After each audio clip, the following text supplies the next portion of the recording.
pues lo bueno, Marcelo, y aquellas personas que nos están escuchando, es de que yo soy muy organizada y tengo todos mis documentos, todo lo que se utilizó en ese momento en el gobierno, muchos emails, muchos pantallazos de conversaciones interesantes, muchísima información que la tengo en este caso almacenada, ¿verdad? Y eso es obviamente, me respalda desde cualquier punto de vista, especialmente por las últimas acusaciones que se han dado, se han suscitado, me parece que en las últimas 2 o 3 semanas. Y yo empiezo a empujar y empujar y empujar por la blockchain con todas las entidades con las que yo me comunicaba.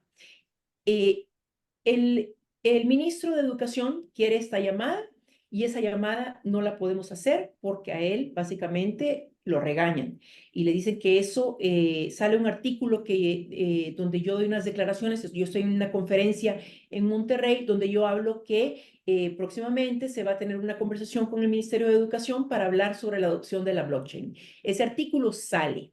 Eso no les gusta, no les cae bien, simple y sencillamente porque entonces hablamos de transparencia. Porque si un ministerio adopta la blockchain, pues eso significa que ¿por qué no entonces el Ministerio de Hacienda o cualquier otro ministerio, o en este caso el gobierno en sí, ¿por qué no debe adoptar la blockchain si eso significa transparencia? Obviamente no estaban a favor de la transparencia. Y por mi abogacía en favor de la transparencia, en favor de la blockchain, se me separa del gobierno. O sea, en pocas palabras, el sacar adelante o a mostrar, mejor dicho, la corrupción es sinónimo de ataque de parte del gobierno, independientemente si esos ataques signifiquen fake news, signifiquen desprestigio, signifiquen alevosía, signifiquen muchísimos ataques hirientes. Esa es la realidad que El Salvador está viviendo en las redes sociales en este momento. Una vez yo entré al búnker, que es donde se planeaba toda la estrategia comunicacional. Ahí estaba la oficina de Porfirio Chica. Yo entro y hay 3 pantallas grandísimas en la pared. En una pantalla estaban los índices de aprobación que el presidente ve a diario. Él ve cuánto la gente le da aprobación y esos índices van a diario. A él le gusta medir eso a diario. Y en ese momento también se medían los índices de aprobación del gabinete, del primer gabinete que hubo, en este caso, pues recién en 2019-2020. En la otra pantalla había una lista de tontos útiles. Esa lista de tontos útiles son personas, tuiteros, con muchos seguidores que simple y sencillamente pasan alabando todo lo que sale de parte del gobierno. Las redes sociales han venido a ayudar a la creación, a la conformación de el homenaje al ídolo, del homenaje al anti-establishment, del homenaje a aquel semidios que va a venir a arreglar todos los problemas que nuestro país tenga. Y eso, de nuevo, recalco, se llama comunicación política. No por nada sale un render o sale un mensaje que diga con nuestra fe puesta en Dios. Eso ha sido fríamente calculado para poder, en este caso, no solamente enajenar, sino que hasta cierto punto hipnotizar a la población. Marcelo, tengo todo en screenshots. Ese funcionario le pide en esa reunión, primeramente llegamos a esa reunión en la noche, llegamos a esa reunión y pasa una persona con una bolsa plástica pidiendo todos los celulares. Entonces, es la primera vez que eso me pasa a mí en una reunión, independientemente si es del gobierno o si es reunión de negocios, de cualquier otra índole. Entonces, yo pongo mi celular porque si me niego, pues no sé qué va a pasar, ¿verdad? No entiendo muy bien lo que está pasando. Después, en la conversación, yo capto por qué es que confiscaron los celulares. Ese funcionario le pide a los Astro Babies que quieren construir ese edificio de apartamentos, les pide el 5% para poder darles los permisos para la construcción de ese edificio. Una vez yo fui de nuevo al búnker y recuerdo haber tenido una plática con Porfirio Chica y entonces yo ya estaba de verdad, yo creo que la palabra es harta, que nos estuvieran diciendo qué decir, qué hacer, o por ejemplo, cuando fue el problema de los, no problema, mejor dicho, el fiasco de los chips, de que diputados, muchos diputados ganaron gracias a los chips, vine yo y lancé un tuit sarcástico, ¿verdad? Yo lo lancé, yo dije, ya sé qué negocio, si quieren poner un negocio, cada 3 años para las municipales, pongan un negocio de venta de chips. Esa fue mi broma, ¿verdad? Pero me mandaron a bajarlo. Sofía Medina me mandó a bajar ese tweet. Los troll centers, porque sí hay gente que está devengando salario por ¿Tú tuitear. conociste algunos troll centers? Había uno en la colonia San Francisco.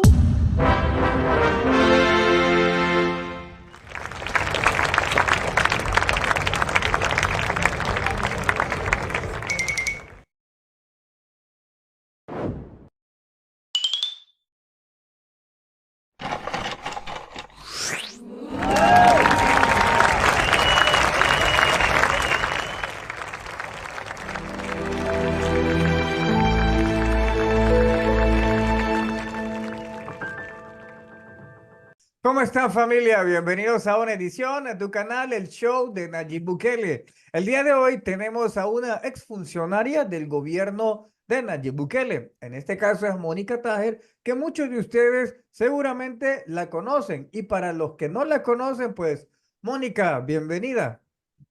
Gracias, Marcelo. Un placer estar aquí contigo. Perfecto, Mónica. Mónica, ¿cuál fue el trabajo que desempeñaste cuando trabajabas con el gobierno de Bukele?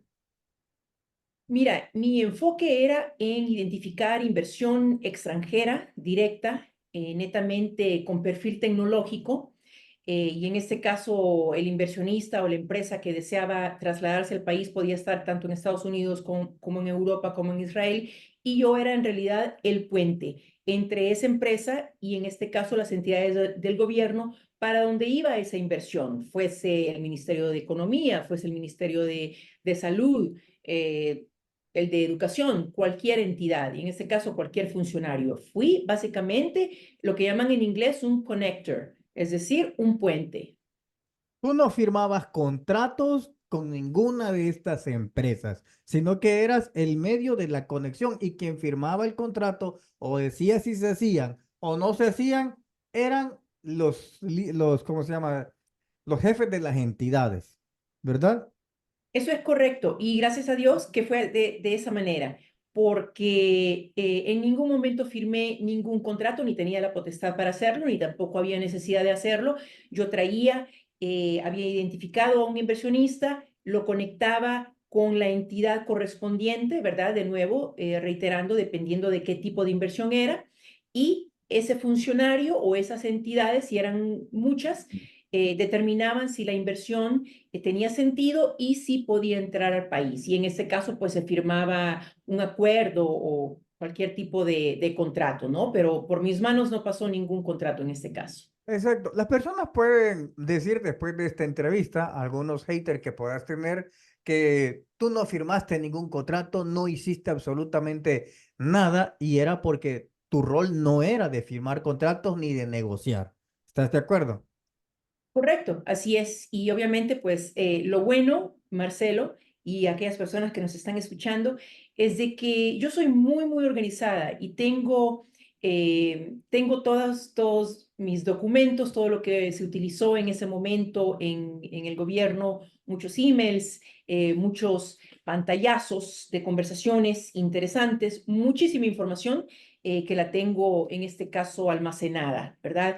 Y eso es obviamente, me respalda desde cualquier punto de vista, especialmente por las últimas acusaciones que se han dado, se han suscitado, me parece que en las últimas 2 o 3 Hacia semanas. tu persona.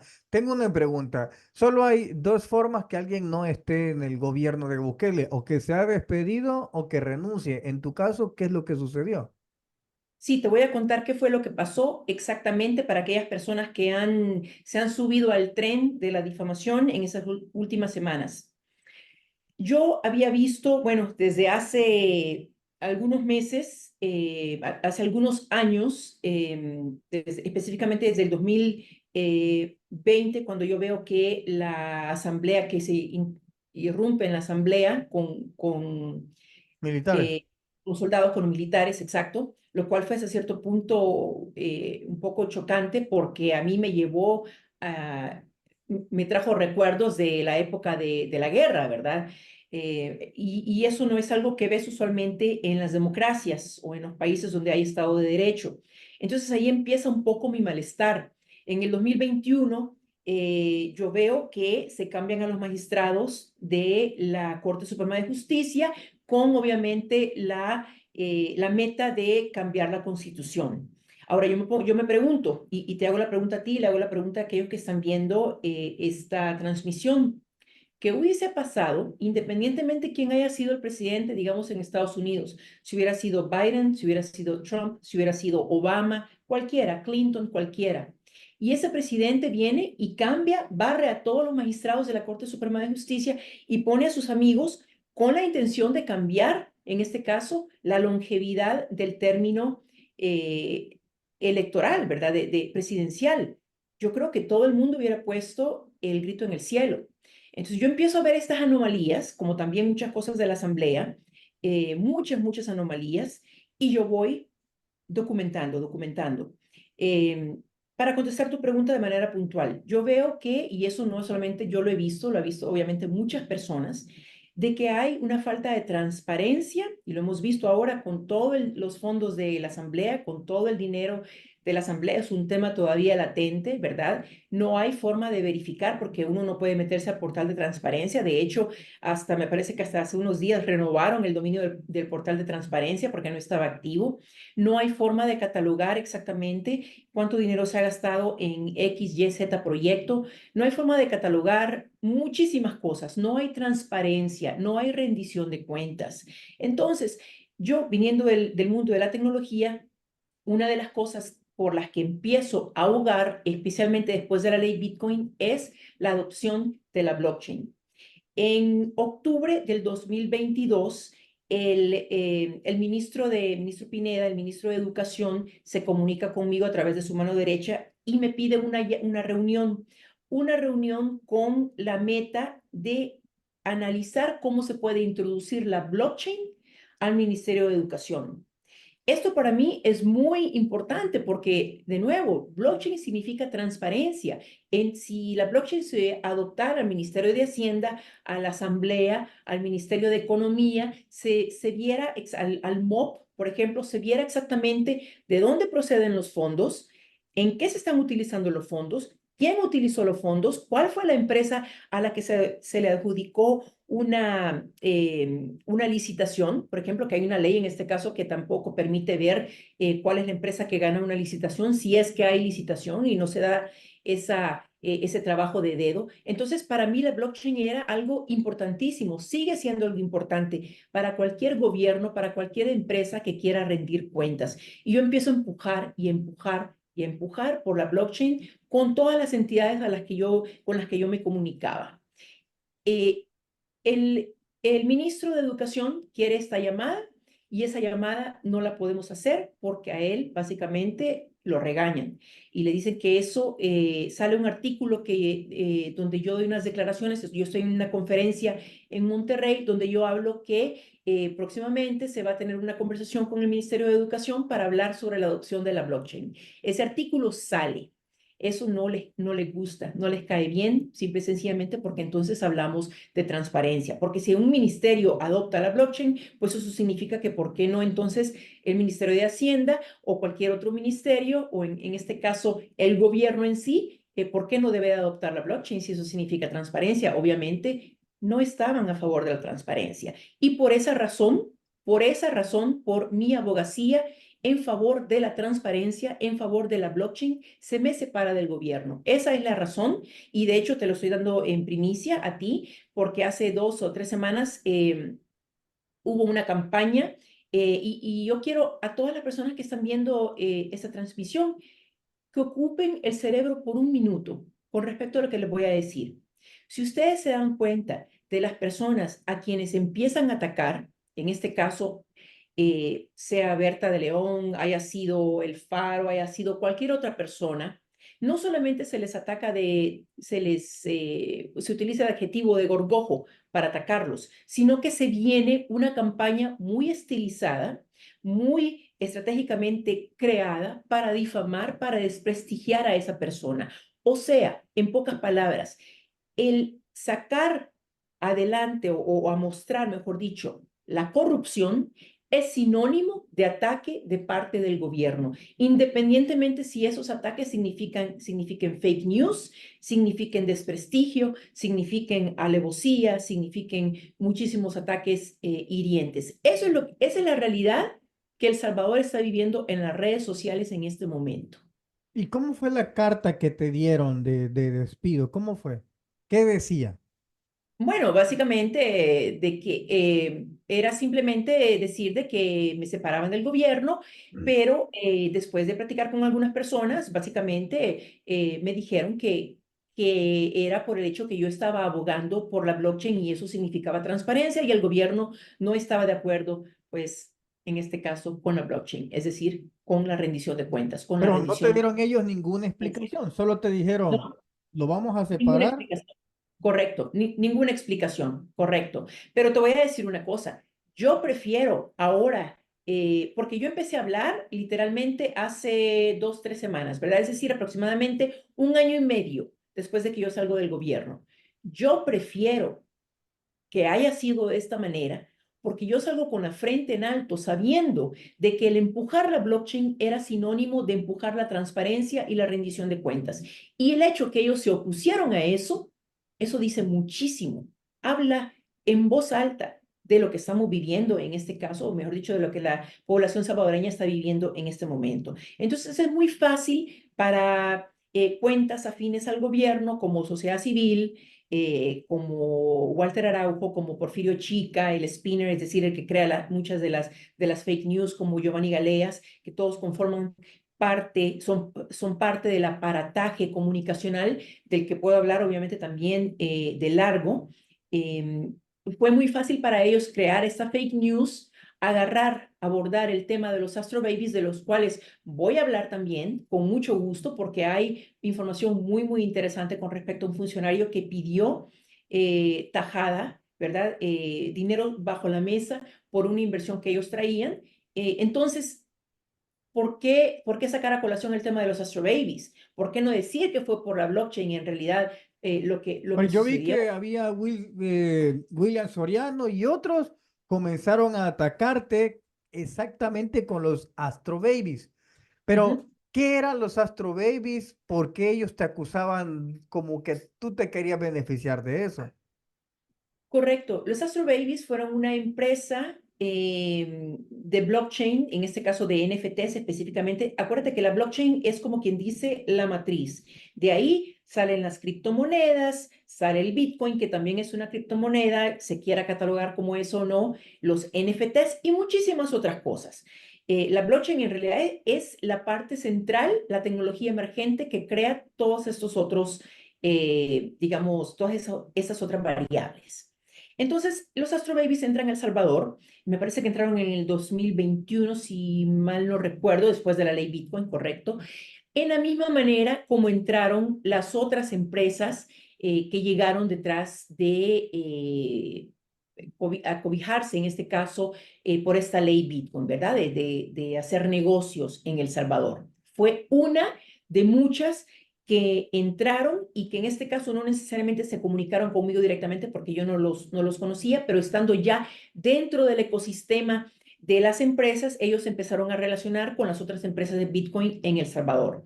Ellos se enfocaban en NFTs. Los NFTs básicamente son, digamos, fotos digitales de cualquier tipo. Hasta Trump está vendiendo NFTs. Acabo de leer que acaba de sacar una colección en este momento, el día de hoy, sacó una colección de NFTs.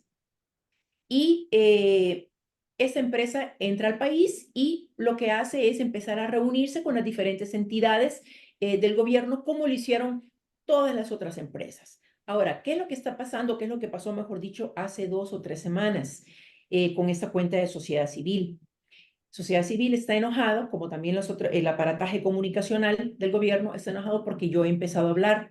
He empezado a hablar acerca de la corrupción, he empezado a hablar acerca de las cosas que no son correctas. Deja lo de la asamblea, es una bomba, fue una bomba para todos, pero hay muchísimas otras cosas que están pasando, que seguirán pasando. Bueno, el día de hoy tenemos lo del helicóptero, ¿verdad? Algo muy interesante cuando tenemos muchísimas escuelas que son hechas todavía, están hechas de lámina o se están cayendo en cantones y caseríos, Ahora, donde, Mónica, adelante. disculpa que te interrumpa un poco.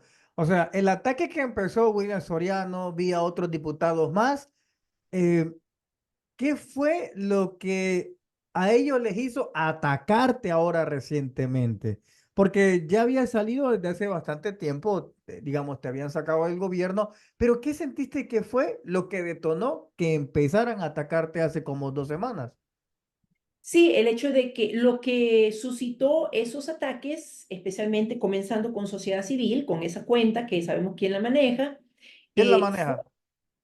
en su momento, cuando éramos emisarios, en su momento, yo no sé si ha cambiado de mano, puede ser que haya cambiado de mano, pero en su momento la manejaba uno de sus hermanos. Ujú. Entonces, el enojo es porque yo empiezo a lanzar básicamente tweets hablando acerca de que en vez de esos fondos de agencia de publicidad que tiene la asamblea, qué lindo fuera que ese dinero se fuera hacia los dos pilares más importantes que la población debería estar recibiendo, en este caso la educación y la salud. Y empiezo a lanzar tweets. Tú has visto el perfil de mis tweets, muy pensados, con mucho análisis, y no les gusta que empiece a lanzar eso. Entonces, viene el diputado William Soriano, como también otros diputados, y en este caso, pues al aparataje comunicacional. Y ojo, porque aquí voy a explicar de manera muy breve, muy concisa, cómo funciona ese aparataje comunicacional. Porque es muy importante que la persona que esté escuchando, que esté viendo esa transmisión, entienda lo que se le está haciendo a la población salvadoreña. La comunicación política no es algo nuevo, no es algo que Nayib Bukele inventó. Tú y yo habíamos tenido esta plática anteriormente sobre cómo los nazis, a través de Joseph Goebbels, que era el ministro de propaganda, empezó, por ejemplo, a diseminar una fake news, una noticia falsa, y de tanto y de tanto y de tanto que la diseminó, que se volvió verdad, ¿verdad? En el imaginario colectivo, en el cerebro de la gente. Entonces, tenemos este aparataje comunicacional que funciona con Porfirio Chica, que es uno de los socios de la red, es una empresa que le presta servicios de vocería, de comunicación al gobierno, estuvo también en la campaña. El otro socio es Giovanni Galeas, y aquí hay un contubernio muy interesante, porque tenemos a una persona que fue que fue y que sigue siendo en este caso súper arenero, que es Porfirio Chica, y tenemos a esta persona, Giovanni Galeas, que ha escrito algunos libros por ahí, se le conoció como alguien muy preponderante y formó parte de la guerrilla. Entonces ese matrimonio entre Arena y el Frente se me hace a mí muy, muy interesante, la verdad. Pero ahora la meta es monetizar con la vocería. Por eso vemos tanto a Walter Araujo como a Giovanni Galeas, los vemos en programas en línea o en programas de televisión. Esa vocería no es gratis. Esa vocería se está pagando con el impuesto de los salvadoreños. El ataque de los diputados y luego también después del aparataje comunicacional y después de que los diputados y la demás gente del gobierno lanza esos tweets, esos ataques, siguen los tontos útiles. Yo te voy a contar una anécdota muy, muy corta. Una vez yo entré al búnker, que es donde se planeaba toda la estrategia comunicacional. Ahí estaba la oficina de Porfirio Chica. Yo entro y hay tres pantallas grandísimas en la pared. En una pantalla estaban los índices de aprobación que el presidente ve a diario. Él ve cuánto la gente le da aprobación y esos índices van a diario. A él le gusta medir eso a diario. Y en ese momento también se medían los índices de aprobación del gabinete, del primer gabinete que hubo, en este caso, pues recién en 2019-2020. En la otra pantalla había una lista de tontos útiles. Esa lista de tontos útiles son personas, tuiteros, con muchos seguidores que simple y sencillamente pasan alabando todo lo que sale de parte del gobierno. Alabando, aplaudiendo. No importa que digan corrupción. aplaudiendo. Esos tontos útiles, muchos de ellos viven en la diáspora y ya sabemos quiénes son. Otros viven en El Salvador. Pero mi punto es que les llaman tontos útiles porque ellos no reciben ningún pago, ellos no reciben absolutamente nada. Lo que reciben es la cercanía de tener comunicación directa vía WhatsApp con Porfirio, con Giovanni, o ser invitados X, Y, Z a diferentes cosas O que cuando le den seguir en Twitter y esas que cosas. les den seguir en Twitter, que la gente exacto, que la gente les dé un like. Ellos se sienten bien con eso, ¿no? Y esa parte emocional es con la que el gobierno juega, esa parte emocional que te hace sentir, yo soy parte de el grupo ganador, yo soy parte del 97%, no del 3%, del 97%. Soy parte de y le caigo bien a toda esta gente, a todos mis seguidores y me comunico con la gente que está directamente en contacto con el señor presidente. Eso es lo que ellos ganan. Es un afecto emocional creado en la comunicación política, la cual es una ciencia exacta. Ahora, también se juega con mucha otra gente que distribuye esos tweets, esas publicaciones en Facebook, y se hace alarde a algo que se llama sesgo cognitivo. Es decir, si una persona tiene poca educación, como lastimosamente sucede en El Salvador con la mayoría de la población, no hay acceso a educación de calidad, en este caso estamos hablando de educación académica, entonces ese grupo de personas va a ser más susceptible a que su sesgo cognitivo, sus creencias o que les digan si esta publicación salió de sociedad civil, es porque es cierto. Yo no lo voy a refutar, es cierto. Eso se llama sesgo cognitivo. Y luego juegan, obviamente, con la parte emocional. Ven o crean, o sea, creado hasta cierto punto, lo vemos también en Venezuela, lo vemos en México con López Obrador, lo vemos con Milei en Argentina, lo vemos en todos lados, lo vemos con Trump, Europa no es la excepción. Las redes sociales han venido a ayudar a la creación, a la conformación de el homenaje al ídolo, del homenaje al anti-establishment, del homenaje a aquel semidios que va a venir a arreglar todos los problemas que nuestro país tenga. Y eso, de nuevo, recalco, se llama comunicación política. No por nada sale un render o sale un mensaje que diga con nuestra fe puesta en Dios. Eso ha sido fríamente calculado para poder, en este caso, no solamente enajenar, sino que hasta cierto punto hipnotizar a la población. Que la gente no crea eso que estamos hablando, a eso se le llama sesgo cognitivo. Claro, es como una especie de control mental lo que se le está ocasionando a las personas. Y es que tiene todos los elementos de la época oscura de los alemanes nazis, con su Joseph Goebbels, ¿verdad? Que justamente se puede replicar eso en Walter Araujo, en Galeas, en Porfirio Chicas. Es decir, hay toda una estructura, incluso hasta Nayib le cambias la Y y dice Nasib. Hasta eso se parece. Es muy interesante, Marcelo, pero regresando rápidamente al tema de los astrobabies, hay algo que quiero acotar.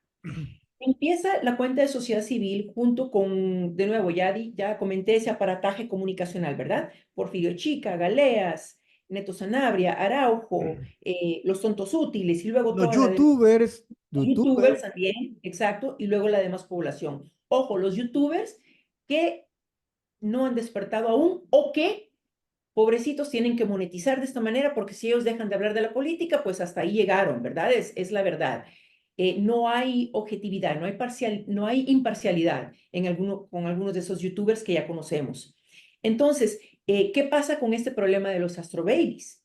Si tú haces una búsqueda muy rápida, y hay muchas capturas de pantalla que yo te voy a compartir sobre de Diario El Salvador.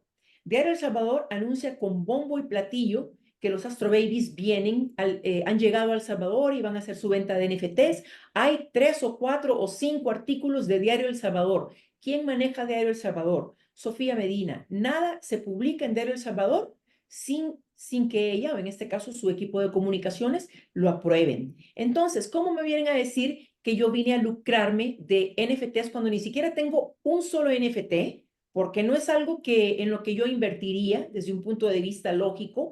No tengo ni un solo NFT de los Astro Babies, ni tampoco me han podido sacar y los reto a que hagan eso, no han podido sacar ni un solo tweet o ninguna otra publicación donde yo le digo a la gente, compren NFTs de los Astro Babies, porque yo trataba a todas las empresas por igual. No podía tampoco hacer alarde de decir, compren Bitcoin de esta empresa, digamos de Binance, una empresa que se reunió con el presidente y también con la embajadora de Estados Unidos, quien lo trajo a El Salvador, y ahora su CEO está tras las rejas por 4 meses por haber hecho fraude. Entonces, o sea, ¿de qué están hablando con respecto a los NFTs de los Astro Babies? Ténganlos bien puestos y enséñenme una publicación donde yo abogué para que la población salvadoreña comprara esos NFTs. Yo creo que pecan de cobardes en realidad.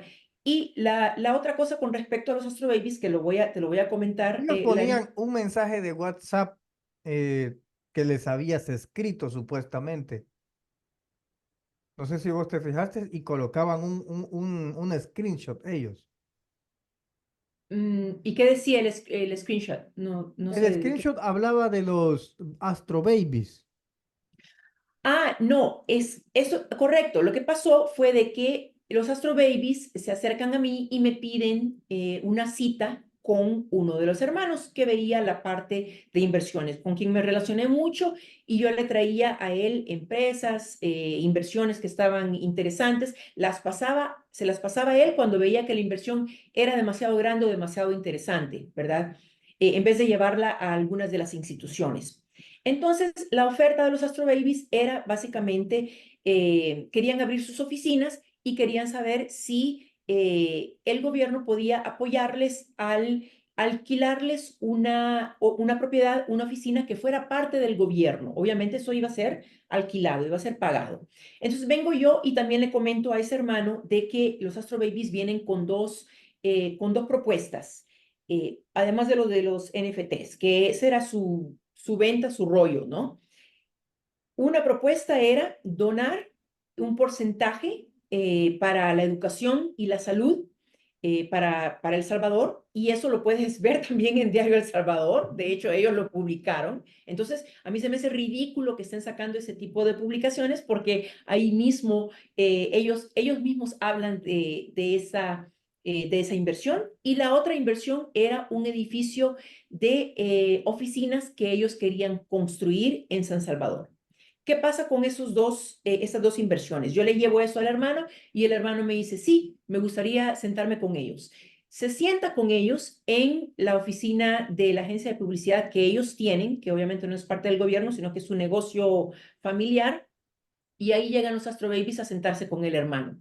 El hermano me pide a mí, aquí tengo esos pantallazos, esos screenshots.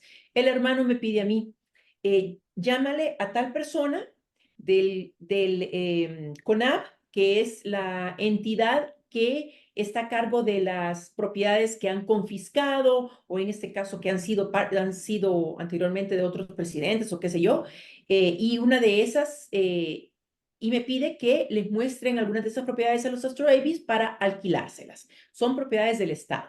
Vengo yo, me comunico con esa persona, tengo todas las conversaciones archivadas, y esa persona me dice, tenemos tal y tal y tales propiedades. Los Astro Babies van a ver esas propiedades, no quedan muy contentos con ninguna por el espacio, parece que no es exactamente lo que andan buscando, pero en eso están cuando también yo llevo a los Astro Babies con otro funcionario porque está a cargo de esa jurisdicción para platicar sobre esa inversión del edificio de oficinas. Marcelo, tengo todo en screenshots. Ese funcionario le pide en esa reunión, primeramente llegamos a esa reunión en la noche, llegamos a esa reunión y pasa una persona con una bolsa plástica pidiendo todos los celulares. Entonces, es la primera vez que eso me pasa a mí en una reunión, independientemente de si es del gobierno o si es reunión de negocios de cualquier otra índole. Entonces, yo pongo mi celular porque si me niego, pues no sé qué va a pasar, ¿verdad? Y no entiendo muy bien lo que está pasando. Después, en la conversación, yo capto por qué es que confiscaron los celulares. Ese funcionario le pide a los Astro Babies que quieren construir ese edificio de apartamentos, les pide el 5% para poder darles los permisos para la construcción de ese edificio. Yo tengo todo aquí. Entonces, no me pueden venir a decir de que ha habido fraude, de que ha habido no sé qué otros Que tú adjetivos, tengas que ver con eso, o sea, que algo realmente tenga que ver con eso, correcto. ¿Y qué esto fue lo que funciona. hice yo? Perdón, ¿y qué fue lo que hice yo después de esa reunión en la noche? Como ya salimos un poco tarde, no quise enviar ningún mensaje esa noche, lo envié a la mañana siguiente. Yo di aviso a las autoridades, en este caso a la persona con la que yo tenía que platicar, que era mi superior, sobre ese caso, y cayó en oídos sordos. No hubo absolutamente nada y a mí eso me indicó de que eso es normal es en lo que está pasando, ¿Y porque hubo yo lo alguna otra escuchaba ocasión donde vieras algo como por el estilo que les quitaran los teléfonos a todos cuando había alguna negociación?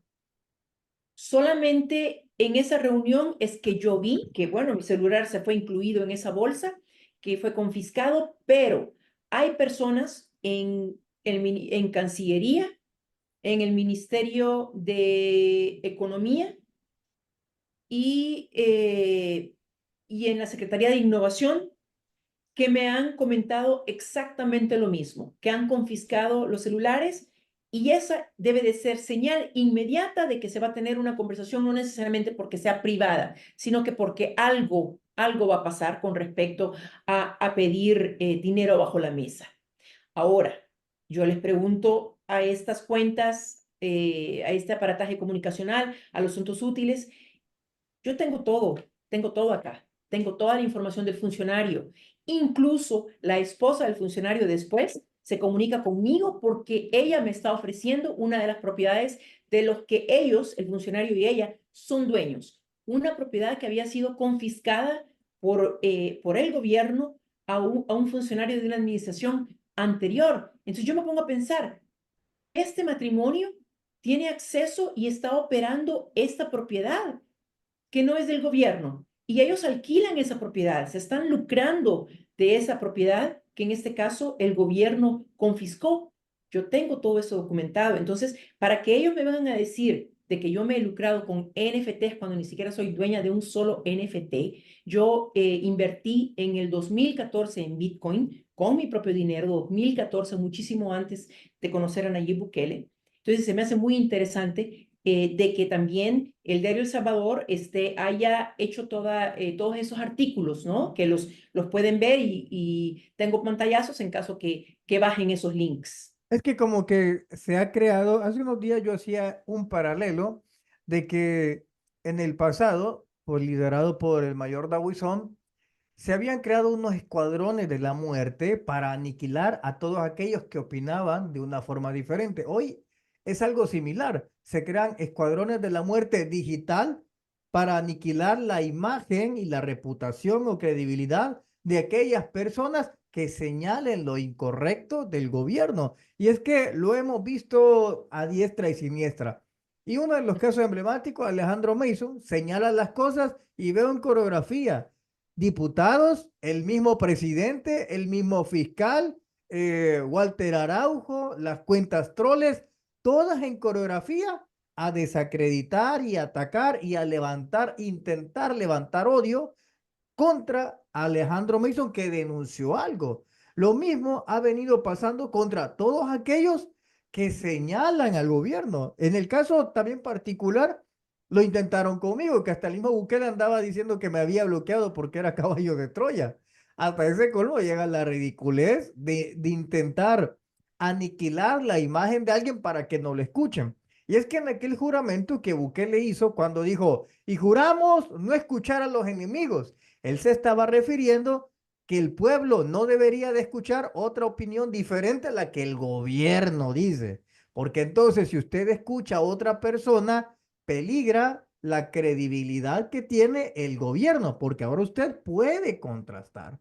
Pero, Mónica, en esta parte que estamos hablando, vamos a hablar de algunos casos, unos casos en donde, no sé si vos te has fijado que cuando hay personas que X o Y funcionario lo señalan que este tiene corrupción, pero Sí. Si esta persona no tiene corrupción, entonces señalan al papá, que su papá sí era un corrupto. Prueba de eso es Héctor Silva. El caso de Héctor Silva, cuando se mete en las demandas con Cristian Guevara, a él no le pueden sacar nada como corrupto, pero sí empiezan a darle volumen al papá, que el papá sí era corrupto, etcétera, etcétera. Pero sin embargo, hay casos de padres corruptos dentro de la Asamblea Legislativa, ¿verdad? Como sería el caso de William Soriano, por citar un ejemplo. ¿Cómo, Correcto. sí?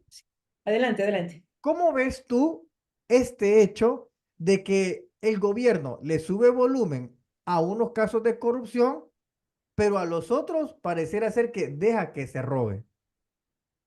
Excelente pregunta, Marcelo. Y aquí de verdad que necesitamos que la gente que esté escuchando esta transmisión ponga atención y que utilice su cerebro por un minuto y que piense y analice, porque eso es lo que nos está faltando en este momento en nuestra sociedad.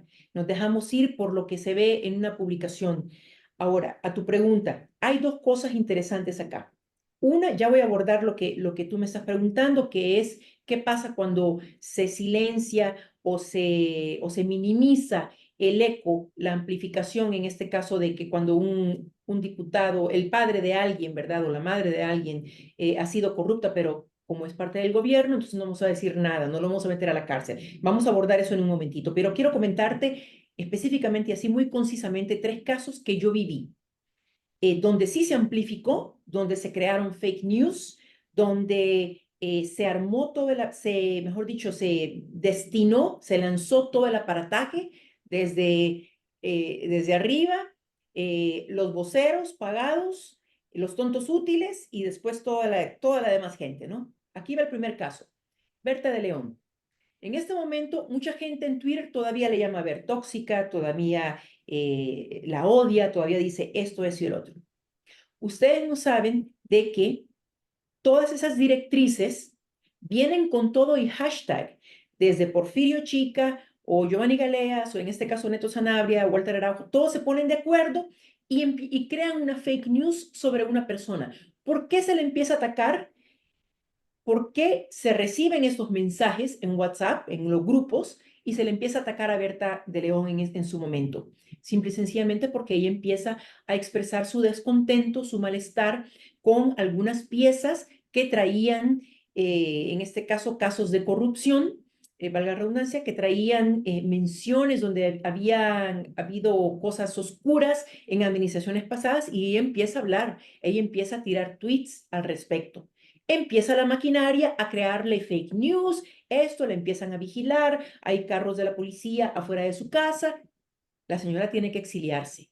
De hecho, en su momento yo le llamé, no recuerdo el nombre de la entidad para la mujer en este momento, le llamé a la presidenta, me recuerdo que estamos en pandemia, estamos todos encerrados y yo le llamé a esa señora de esa entidad y yo le dije, ¿por qué usted no está haciendo nada con respecto a los ataques de Walter Araujo contra Berta? No es justo, independientemente si Berta era oposición. Yo creo que mucha gente me ha visto a mí desde que empecé la campaña, desde que empecé a trabajar la campaña, como una persona que traté de ser objetiva, que a veces no, porque sí tengo que admitir que yo comencé con muy buenas intenciones en la campaña de Nayib Bukele, pensando que no solamente íbamos a derrotar el bipartidismo, sino que íbamos a modernizar a El Salvador, íbamos a poder cambiar al país, sobre todo en este caso desde el punto de vista tecnológico, que es lo que a mí me encanta. Entonces, yo le pregunto a la presidenta de esa institución, que de nuevo no recuerdo el nombre, y me dijo, ahí yo no puedo hacer nada lastimosamente. Me lo dijo ella así. Esto fue 2020, cuando empezaron los ataques contra Berta. Otro ejemplo exacto, la campaña contra Soros.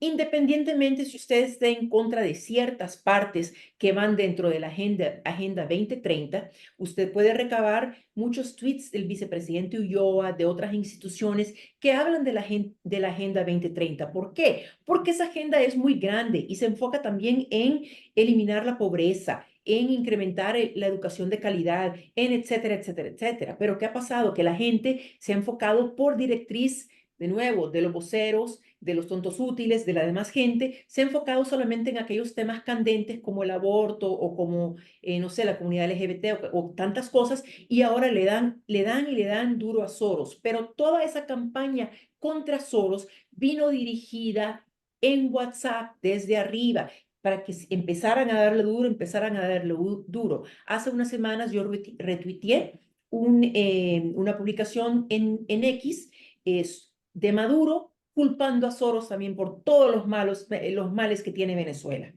Todos los males que hay en El Salvador es por culpa de Soros. No, señores, tenemos que usar la cabeza, tenemos que pensar y no nos tienen que dominar mentalmente. Y el último ejemplo rapidito que voy a dar es el siguiente. Yo pienso que ese es el más preponderante. Terminando la campaña, se ganan las elecciones en el 2019, pasa lo en febrero, el 9 de febrero del 2020, pasa lo de la toma de la asamblea por los militares y obviamente el Faro no se queda callado. Hay muchos tweets de Nayib que tú vas a encontrar, publicaciones en Facebook, donde él, todavía siendo parte del FMLN, o incluso cuando ya lo habían sacado del FMLN, lo habían despedido del FMLN, y él empieza a hablar de su movimiento Nuevas Ideas, donde él alaba al Faro y básicamente aplaude y dice que sin el periodismo investigativo del Faro nunca hubiéramos podido saber de las patrañas de la corrupción de las administraciones anteriores. Esos tweets están ahí, esas publicaciones están ahí y esas publicaciones fueron correctas. ¿Por qué? Porque media vez pasa lo del 9 de febrero y el Faro empieza a hablar y destapan también destapan el hecho de que el caso Catedral está siendo investigado por el ex fiscal, ¿verdad? Que después sabemos de que removieron al fiscal y removieron a mucha gente para tratar de eliminar ese caso de corrupción, el caso Catedral. Y obviamente el Faro lo destapa también, entonces el Faro ya no es publicación, ya es publicación non grata. Y hay directrices desde arriba donde nos dicen a todos los que tenemos influencia en las redes, empiecen a darle duro al Faro, empiecen a panfletos, panfletos, panfletos. Yo, para entonces, yo ya tengo los ojos más abiertos y me doy cuenta que si el Faro nos abrió los ojos a nosotros con respecto a la corrupción de Saca, de Funes, de Cristiana y de tantos otros, Del pacto con las pandillas fueron ellos los el que... pacto con las pandillas, exactamente, ¿por qué ahora que están sacando esta corrupción, por qué ahora no les voy a creer? Ustedes no van a poder encontrar ni un solo tweet mío, ni una sola publicación en Facebook, ni una sola mención donde yo le llamo panfletos al Faro, ni a Factum. O sea que ¿Por qué?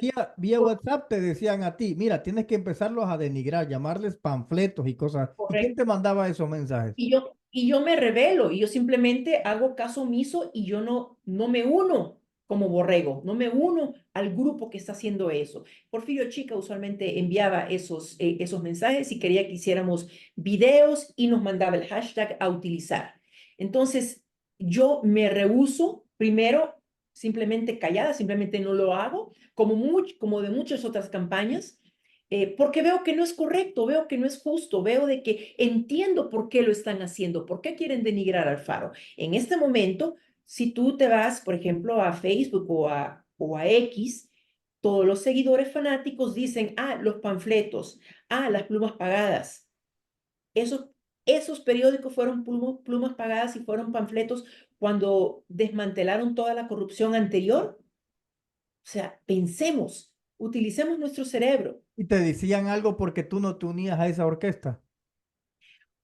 Una vez yo fui de nuevo al búnker y recuerdo haber tenido una plática con Porfirio Chica y entonces yo ya estaba de verdad, yo creo que la palabra es harta que nos estuvieran diciendo qué decir, qué hacer, o por ejemplo, cuando fue el problema no problema, mejor dicho, el fiasco de los chips, de que muchos diputados ganaron gracias a los chips. Vine yo y lancé un tweet sarcástico, ¿verdad? Yo lo lancé, yo dije, ya sé qué negocio, si quieren poner un negocio cada 3 años para las municipales, pongan un negocio de venta de chips. Esa fue mi broma, ¿verdad? Pero me mandaron a bajarlo. Sofía Medina me mandó a bajar ese tweet. ¿Por qué? Porque era obvio lo que estaba pasando. cuando ellos se dieron cuenta que yo ya no estoy aplaudiendo, ya no estoy alabando, obviamente paso a otra categoría ¿Y cómo te de, dijo Sofía Medina cuando te manda los mensajes? simplemente vía mi supervisor en ese momento, mi jefe, por decirlo así, simplemente baja ese tweet. Y obviamente no me dijeron cuál. Ya sabía yo de cuál tweet se estaba refiriendo. Era ese específicamente. Y así se los hacen a todos los que puedan poner algo incorrecto. Por ejemplo, Arriaza Chica, creo que fue hace un año, él escribió algo, la verdad que muy chistoso, sin cerebro. Escribió algo que decía, gracias al presidente, gracias a que el presidente Bukele tiene los tres poderes del Estado bajo su mando, bla, bla, bla, bla, bla, no recuerdo qué decía el resto, pero ¿qué te dice eso? O sea, que tiene los tres poderes del Estado bajo su mando cuando debería de haber separación de poderes. Lo mandaron a que bajara el tweet, pero la gente obviamente ya había sacado captura de pantalla. Pero para regresar al caso de qué me dijeron cuando yo ya no era parte de esa orquesta. Yo llego ese día donde Porfirio Chica y él me dice, tú tienes que lanzar, y recuerdo muy bien esa conversación como que fue ayer, me dijo él, tú tienes que lanzar tus tweets empezándolos de esta manera. Gracias al presidente Nayib Bukele, ahora tenemos, y eso podía significar, ahora tenemos más escuelas renovadas, ahora tenemos mejor servicios de salud, ahora tenemos bla, bla, bla. Pero era siempre de darle las gracias al presidente Bukele. Y si tú te das cuenta, muchos funcionarios hacen eso. Esa es una pauta que se les da de cómo Como en tienen que signo de hablar. adoración, casi. Exactamente, cómo tienen que conducirse comunológicamente hablando. Eh, y en este caso, cuando me dice eso a mí Porfirio, yo recuerdo que yo le hice así, o sea, me reí en su cara literalmente porque dije, yo ya salí de campaña, ahora es enfocarse en el trabajo, en jalar más inversión para el país, yo no voy a estar lanzando ese tipo de publicaciones. Y ahí empieza hasta cierto punto, de hecho, tengo también una conversación en WhatsApp con Porfirio, donde él me dice, si tú no haces eso, no vamos y te voy a mandar ese pantallazo, no vas a ser parte, no te vamos a tomar en cuenta, me pone, si no te vamos a tomar en cuenta de ahora en adelante. No me tomen en cuenta, yo no me voy a morir por eso, yo no dependo de un trabajo del gobierno como lastimosamente mucha gente en El Salvador, porque como no hay oportunidades de empleo, ellos están muchos, tú no sabes la cantidad de gente que me llama, con la que yo estoy en comunicación en los diferentes ministerios todavía, mucha gente está en comunicación con mucha otra gente afuera, pero ellos lastimosamente no pueden decir nada en las redes, entienden y saben lo que está pasando, saben que hay corrupción, pero saben que si renuncian el día de hoy, ellos no pueden ir a buscar otro empleo porque casi no hay oportunidades de empleo. Entonces la realidad para alguien que vive en El Salvador, como para tú y yo, son diferentes. Claro, entonces así es como se empiezan a armar por órdenes, qué es lo que uno tiene que hacer. Por eso es que de repente vemos a los diputados como en coreografía, prácticamente todos ponen el mismo tweet, todos, todos, todos. Correcto. Y a eso añádele los troll centers, porque sí hay gente que está devengando salario por ¿Tú tuitear. conociste algunos troll center? Había uno en la colonia San Francisco, de un ministro que estaba siendo ayudado por el dueño de un periódico, también que es afín al gobierno, eh, y hay algunas personas que están dispuestas a hablar, que son troles pagados. Una cuenta troll es muy fácil de identificarla, sobre todo en X. Ves la foto, una foto X, un avatar, qué sé yo, y luego se ve el usuario y un montón de números, ¿verdad? Esa cuenta es simplemente una cuenta fantasma, es solamente para apoyar, para aplaudir, para denigrar y para atacar. Y sí hay troll centers, hay muchos funcionarios que tienen troll centers a su disposición usando los impuestos que los salvadoreños pagan. ¿Como cuántas personas hay en un troll center, por ejemplo? Mira, no te sabría decir en realidad, no te sabría decir cuántos hay porque hay muchas células, llamémosle células de troll centers, y yo pienso que esa es una problemática que tenemos en este momento a nivel global. El problema de las fake news, Por ejemplo, repito, si Sociedad Civil, que es una cuenta afín al gobierno y que mucha gente sabe quién potencialmente pueda manejar esa cuenta, entonces lo que esa cuenta diga, aunque sean noticias falsas, la van a replicar. Y ahí entra también el troll center, abajo del aparataje comunicacional, después de los voceros, los tontos útiles y toda la demás gente, ahí entran los troll centers y amplifican ese mensaje. No sé cuántos te podría, o sea, no tengo idea de cuántos troles trabajan en este caso en El Salvador. Y lo mismo sucede en otros países. Es una problemática endémica que tenemos a nivel global. Perfecto. Bueno, Mónica, muchas gracias por habernos permitido estar contigo acá y darnos mucho más luces de cómo funciona el control mental que el gobierno de Bukele ejerce sobre los más vulnerables, los que no se cuestionan, porque el punto está adormecer a la gente para que no pregunte y aquellos que incitan al cuestionamiento, atacarlos rápidamente para que no despierten a los demás. Eso es correcto y es una lástima porque en vez de destinar esos fondos para ese tipo de comunicación viciosa, lo que deberíamos de hacer es estar construyendo escuelas, es estar aportándole más fondos a, en este caso, al seguro social, ¿no? Para que la gente no tenga que dormir en el suelo o no tenga que esperar un año para ir a ver un especialista. Eso, eso es lo que duele de El Salvador y en eso debemos de pensar. Perfecto. Bueno, Mónica, muchas gracias por haber estado aquí y esperamos vernos en otra ocasión también. Gracias, Marce, a tus órdenes siempre.